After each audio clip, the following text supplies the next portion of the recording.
Halo semuanya, kembali lagi ke channelnya Omuzo. Nah, pernahkah kalian bayangin apa jadinya kalau kaiju raksasa ini muncul di zaman modern seperti sekarang? Gimana sih cara dunia merespon dan bagaimana Ultraman itu hadir?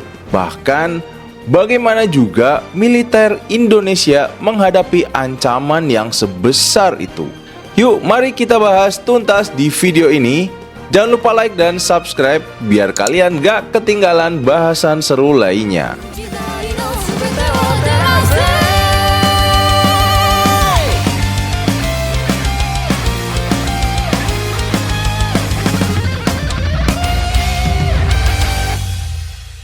Di film dan serial Ultraman, kaiju itu biasanya muncul dari planet lain atau eksperimen rahasia. Tapi kalau di dunia nyata, ada beberapa kemungkinan kaiju itu akan muncul. Seperti pengeboran laut dalam, yaitu aktivitas eksplorasi minyak dan juga mineral ini juga bisa membangunkan makhluk raksasa yang selama ini tidur di dasar bumi. Lalu yang kedua, perubahan iklim yang ekstrim. Suhu yang makin panas ini juga bisa memaksa makhluk prasejarah keluar dari habitatnya. Dan yang ketiga, eksperimen AI dan bioteknologi. Di era modern, percobaan yang gagal bisa saja menciptakan kaiju buatan. Bayangin aja, kombinasi monster biologis dengan teknologi mutakhir. Itu pasti serem banget coy. Lalu, gimana kalau kaiju dan Ultraman ini bertarung di Jakarta, New York, atau Tokyo? Pastinya sih akan ada kerusakan kota yang parah. Lalu, siapa yang harus bayar ganti rugi? Apakah pemerintah, organisasi internasional, atau Ultraman-nya sendiri? Ini sih nggak mungkin ya teman-teman. Nah, di era sekarang, gugatan hukum itu bisa aja muncul guys. Bahkan ke PBB. Media sosial juga akan meledak cuy. Akan banyak video amatir, trending topik tentang Ultraman dan juga kaiju. Hingga teori konspirasi bakal bikin kepanikan. Pastinya dunia hukum, ekonomi, dan sosial juga akan terguncang hebat. Lalu gimana sih respon global dan juga teknologinya? Nah, di sini bayangin aja cuy, dunia membentuk satuan tugas PBB khusus kaiju. Ini mirip dengan Science Patrol di seri Ultraman klasik.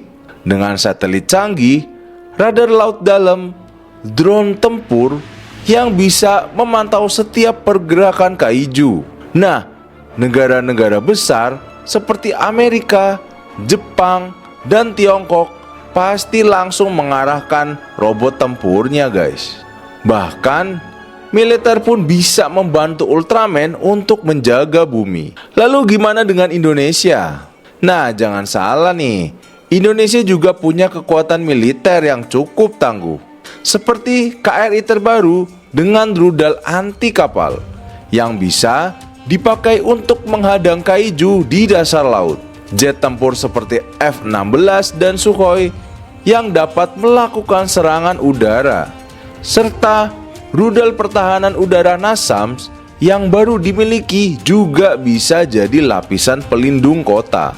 Tentunya ada juga pasukan khusus Kopassus dan Denjaka yang juga bisa terlibat dalam operasi darat jika kaijunya ada di darat tentunya.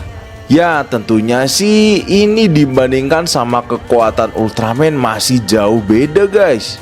Tapi di sini kita juga bisa bayangin guys, kalau TNI itu bekerja sama dengan Ultraman, pasti itu bisa jadi sinergi yang luar biasa.